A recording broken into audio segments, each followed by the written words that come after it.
आता माझ्यावर आरोप केले बाबा, मला ते पोलीसवाले उचलून गेले आणि जेव्हा मला एमसीआर होणार होता तेव्हा ती मॅडम मला म्हणे, हा तुझी सगळी चौकशी केली, तू काय करतो, कुठं जातो, काय खातो, कसा फिरतो, सगळं चौकशी केली म्हणे तुझी. मला माहिती म्हणे तुझ्यावर 25 लाख रुपये कर्ज आहे. अरे 25 लाख रुपये कर्ज असणं हा काय गुन्हा आहे? माझ्या घरात 25 लाख रुपये सापडले ते तरी गुन्हा आहे? अरे माझ्यावर 25 लाख रुपये कर्ज आहे. ती बाई अभिमानानं मला सांगू राहिली, याच्यात अजून काय चौकशी करायची? माझ्या घरावर चक्रा मारत्या बाबा, माझ्या गाडीचे कागद काढत्या, माझ्या फोनाचे कागद काढत्या, माझ्या नावावर काहीच नाही बाबा. मी समाजासाठी नगाट माणूस आहे. अरे परिस्थिती आली त्यावेळेस नगाट होऊन व्यवस्थेच्या छताडावर पाय देणारा मी माणूस आहे. म्हणून आज एवढ्या मोठ्या या राक्षसाच्या दुनियेमध्ये, भ्रष्टाचारी दुनियेमध्ये मी टिकून आहे. मजा आली नाही आज कोणाची म्हणायची मंगेश सावळेने भ्रष्टाचार केलाय. मजा आली नाही आज कोणाची म्हणायची मंगेश सावळेने आमच्या 500 रुपयाला नोटेला हात लावलाय. अरे स्वाभिमानाने काम करतो, गावासाठी समाजासाठी काम करतो, म्हणून लोक मला डोक्यावर घेतात, माझा मान सन्मान करतात. एखादी वाळूची ट्रीप, एखादी दारूची क्वार्टर, एखादी मोरवाची ट्रीप आयुष्यात मी विकली नाही. आयुष्यात 500 रुपयाच्या नोटाला कोणाला हात लावला नाही. आणि जर का तुम्ही माणूस निवडला तर तुम्हाला देखील कुठल्या अधिकाऱ्याच्या, कुठल्या कार्यालयाच्या, पंचायत समितीच्या, तहसीलच्या चक्रा मारायला लागणार नाही. स्वाभिमानानं त्या सरपंचाचा कान पकडायचं आणि सांगायचं, भाऊ तो आमच्याकडे आलता, मतदान मागत होता, आता तुला आमचे काम करावं लागतं. आपण विचारतोच नाही बाबा. जिल्हा परिषदला आपल्याकडे येतो, पाया पडतो, तुमचे रस्ते करून देईन, तुमच्या विहिरी करून देईन, तुमचे गायगोठे करून देईन, तुमचे सगळे काम मी करन. आपण निवडून देतो, निवडून आलं की 5 वर्ष त्याला विचारत नाही. पुन्हा निवडणुकीला आलो मग म्हणतो तू 5 वर्ष आलास ना. अरे दुसऱ्या दिवशी त्याला विचारायला पाहिजे माझ्या कामाचं काय झालं. मी जेलात गेलो बाबा, 7-8 दिवस मला तिकडं, 6 दिवस तिकडं दाबून ठेवलं. जेलातून सुटल्या बरोबर मी तिथं जिल्हा परिषद कार्यालयात गेलो आणि त्या मॅडमला सांगितलं माझ्या अंगणवाडीचं काय झालं, माझ्या सभागृहाचं काय झालं. आज माझ्या गावामध्ये एक जरी काम करायचं असलं बाबा, ऑन माईक रेकॉर्ड सांगतो मी, रेकॉर्डिंग उरली, मग विरोधक मी व्हिडिओ कडे जातात म्हणतो मी मंगेश सावळेचा गावचा आहे, त्याला लगेच काम करून घ्या. ही ताकद मी निर्माण केली बाबा, कामातून निर्माण केली. माझ्या गावात रस्ते नव्हते, मी आमदाराच्या पाया पडलो नाही, खासदाराच्या पाया पडलो नाही, गटारात जाऊन बसलो, एकदा नाही 3दा बसलो, रस्ते करून दिले बाबा. माझ्या गावामध्ये विहिरीला पैसे मागत होते 30-30, 40-40 हजार रुपये, टेबला खालून न देते अख्ख्या महाराष्ट्रासमोर 2 लाख रुपये उडून दिले बाबा. 1 रुपया घेतला आणि 9च्या 9 लोकांचा स्टाफ सस्पेंड झाला. घरकुलाच्या पैशाला म्हणे फोटो काढले नाही, बिस्मिट निघला नाही, स्लॅब निघला नाही, 20,000 द्या, 10,000 द्या. सीओच्या, कलेक्टरच्या, बीडीओच्या नावानं भीक मागितली बाबा. त्या अंगणवाडीच्या ताईकडून पैसे जमा केले 10,000 रुपये, कटोरा भरून त्याला नेऊन दिले. दुसऱ्या दिवशी सीओ गावात आला आणि सगळ्या घरकुलाचे पैसे टाकून दिले. ही ताकद आहे, ही आंदोलनाची ताकद आहे, नव्हे तर स्वाभिमानाची ताकद आहे.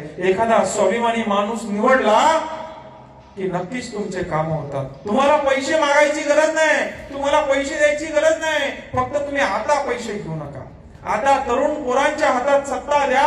एखादा तरुण पोरगा डॅबऱ्यामध्ये बसायला तुमच्यासाठी तयार आहे, भीक मागायला तुमच्यासाठी तयार आहे, रस्त्यावर उतरायला, आंदोलन करायला, व्यवस्थेच्या छताडावर पाय द्यायला तयार आहे.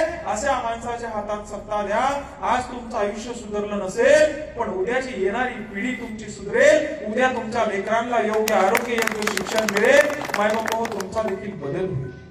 अरे माझ्या गावामध्ये ते आग्रह नव्हतं, संडास बाथरूम नव्हतं. मी कलेक्टरला म्हणलो, मी कलेक्टर ऑफिस जवळ येऊन संडासाला बसणार आहे.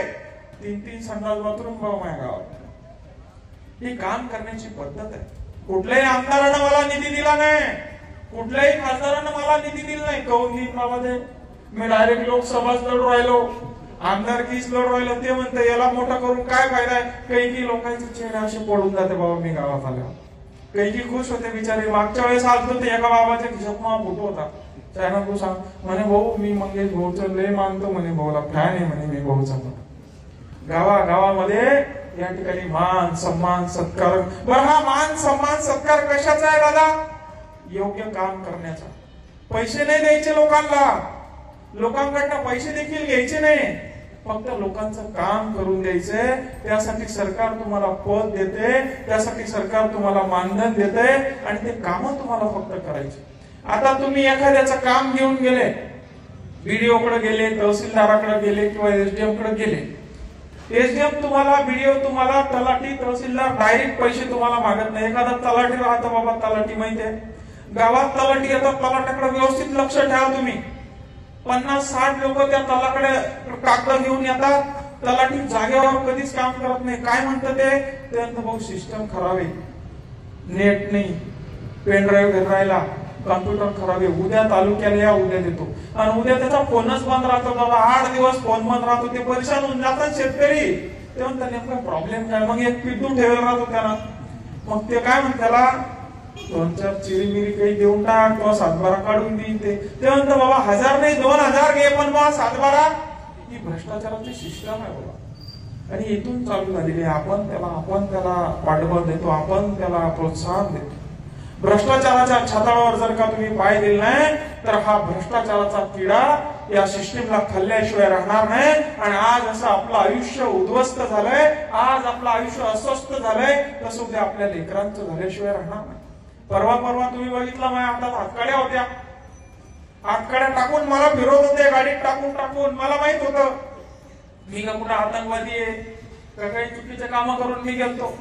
काल माझ्या हातामध्ये हातकड्या होत्या, आज माझ्या शाल आहे बाबा, मला सत्कार उरायला काय पाहिजे. मला समाजासाठी काम करत असताना निदड्या छातीनं सिस्टमला भेटण्याचं काम या ठिकाणी आम्ही केलं. तुम्हाला सांगतो, एक चौकशी माझ्या गावची चालू होती. चौकशी चालू असताना वारंवार बीडीओ कडे, सीओ कडे चक्रा मारत होतो, ते काम करत नव्हतं. मग सीओ कडे जेव्हा गेलो, एकदा दगड घेऊन गेलो बाबा असा टोकाचा, एक तर त्याचं डोकं फोडत म्हणलं, नाही तर मौज फोडून दगड खिशात घेऊन गेलो. मध्ये गेलो, बीडीओना सीओना पत्र काढलं, म्हणे चुकीचा जर आढळला तर याच्यावर कारवाई करू म्हणे. मी ते पत्र जागेवरच पाळलं, म्हणलं ते चुकीचं आहे, कारवाई कधी करते तुम्ही?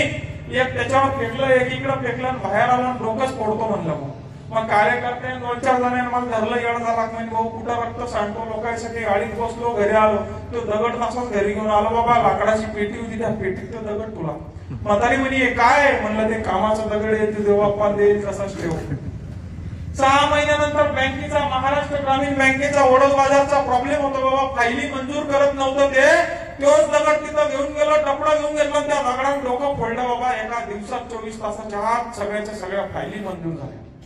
समाजासाठी रक्त साठण्याची जर का तयारी असेल तर हे अधिकारी लोक तुमचं काम केल्याशिवाय राहत नाही. एवढंच या ठिकाणी मला सांगायचं. 15 ऑगस्टची ग्रामसभा होते, त्या ग्रामसभेमध्ये कृती आराखडा बनत असतो. कृती आराखडा म्हणजे बंदीचा 60% निधी, अबंदीचा 40% निधी, लोकसंख्येनुसार निधी येत असतो बाबा. आता दरवर्षी मला 20 ते 22 लाख रुपये निधी येतो. माझ्या गावाचं मतदान आहे 1600-1700. आता तुमच्या गावाचं मतदान माझ्यापेक्षा जास्त आहे. 25-30 लाख रुपये निधी वर्षाला तुमच्या गावाला येत असतो. याच्यामध्ये हा फक्त 15 वित्त आयोगाचा निधी असतो. याच्या व्यतिरिक्त आमदाराचा निधी, खासदाराचा निधी, पंचायत समितीचा निधी, दलित वस्तीचा वेगळा निधी असतो. आणि या सगळ्या निधीमधून काय काम करायचं हे ग्रामसभेमध्ये ठरत असतं. ग्रामसभेमध्ये सरपंचाने, ग्रामसेवकाने, सदस्याने लोकांसमोर विचारायचं असतं किंवा आपला या गल्लीमध्ये रस्ता नाही, या गल्लीमध्ये गट्टू बसवायचे, त्या गल्लीमध्ये लाईट बसवायचे का? जनतेने जर हो म्हणलं तर तो ग्रामसभेचा आराखडा बनत असतो. त्याला कळून जातं, लोकांना काही कळत नाही, आपल्याला कोणी विचारत नाही, ग्रामसभा होत नाही, ग्रामसभेला कोणी आलं उत्तर द्यायचं काम नाही. या सगळ्या गोष्टीकडे आपण बघितलं पाहिजे. खऱ्या अर्थानं गावच्या विकासाला, खऱ्या अर्थानं तालुक्याच्या, राज्याच्या, देशाच्या विकासाला गावापासून सुरुवात होते. आणि जर गाव आपण व्यवस्थित सांभाळलं नाही, गावाच्या निधीकडे आपण लक्ष दिलं नाही, आपण पंतप्रधानांना बोलतो, पंतप्रधानांना आपण शिव्या देतो, मुख्यमंत्र्यांना आपण बोलतो, सरपंचाला बोलून दाखवा बरोबर. म्हणून सगळ्यांनी संघटित झालं पाहिजे, तरुणांनी एकत्र आलं पाहिजे की आपण आपल्या ग्रामपंचायत मध्ये तरुणांना संधी दिली पाहिजे. मला आपला भाऊ डॉक्टर झाला, बोगस डिग्री घेतली, MBBS झाला, आपण पूर्ण गावामध्ये पेढे वाटले बाबा, नातेवाईकांना सांगितलं, आपण डफडा वाजून त्याचा सत्कार केला, पण त्याची डिग्री बोगस आहे हे फक्त आपल्यालाच माहिती आहे बरोबर. पण जेव्हा आपल्या लेकराचं दुखतं आपण त्याच्याकडे त्याला घेऊन जाऊ का बाबा? आपल्या लेकराचं एखादं हृदयाचं, लिव्हरचं ऑपरेशन आहे आणि तो डिग्री वाला बोगस डॉक्टर आहे, तो पण मोठ्या दवाखान्यात बसले पण त्याची डिग्री बोगस आहे ना. तेव्हा आपण नेऊ का? हे सरपंचाचं बी तसंच असतं. जरी जवळचा असला, कुटातला असला, भाऊबंद असला, अण्णा नाना दादा काका असला, जर तो बोगस असला तर तो आपल्या लेकरांचं आयुष्य, आपल्या लेकरांचं भविष्य खात असतो. म्हणून माणूस निवडताना असा निवडा जो लोकांसाठी, सर्व समाजासाठी काम करेल. आणि तुम्हाला मी माझं कौतुक सांगण्यासाठी या ठिकाणी आलेलो नाही, मी फक्त एवढं सांगण्यासाठी आलेलो, बाबा तरुणांच्या हातामध्ये सत्ता द्या. कुठलाही नेता, कुठलाही आमदार, कुठलाही खासदार तुमचं आयुष्य भविष्य बदलू शकत नाही. तुमच्या लेकरानं घेतलेलं शिक्षण तुमचं आयुष्य बदलू शकतं. तुमच्या लेकरानं घेतलेलं शिक्षण तुमच्या पिढ्या बदलण्याची ताकद ठेवते. म्हणून जर का चांगलं शिक्षण पाहिजे असेल, चांगलं आरोग्य पाहिजे असेल, चांगल्या व्यवस्था पाहिजे असेल, तर सुशिक्षित पोरांच्या हातात सत्ता द्या. भावकीतला दादा नाना काका भाऊ बोगस डॉक्टर बघू नका. उद्या तोच तुमचा केसानं गळा कापल्याशिवाय राहणार नाही. तुमच्यासाठी डबऱ्यात बसणारा, तुमच्यासाठी अंगावर केसेस घेणारा, तुमच्यासाठी अर्ध्या रात्री उभा राहणारा माणूस असतोच प्रत्येक गावात. आपण संधी देत नाही. तरुणांना मी एक सांगतो, हे लोक हे घाट का पाणी टोपीवाले जे बसले ना, हे लय हुशार असतात, त्यांना सगळं कळतं.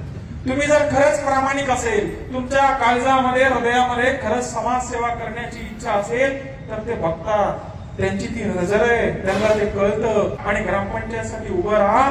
तरुणांनो, तुम्ही देखील राजकारणात आल्याशिवाय पर्याय नाही. राजकारणात घाण लोक आहेत, राजकारण खराब झालं असं आपण म्हणतो. राजकारण खराब याच्यामुळे झालं की चांगले लोक राजकारणात येतच नाही. सगळ्या समाजाला सोबत घ्या.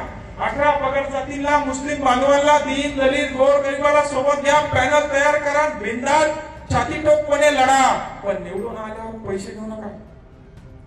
बिनधास्त काम करा. कपडे काढून बसायचं काम पडलं तर चालेल. आणि आज तुम्ही मला या ठिकाणी सत्काराला बोलवलंय. 4-2 महिन्यानंतर निवडणूक आहे. तुमच्यातले तरुण बॉडी उभं राहील, तुमच्यातला तरुण सरपंच होईल आणि त्या तरुण सरपंचाच्या सत्काराला तुम्ही मला बोलवाल, एवढीच एक अपेक्षा करतो आणि थांबतो.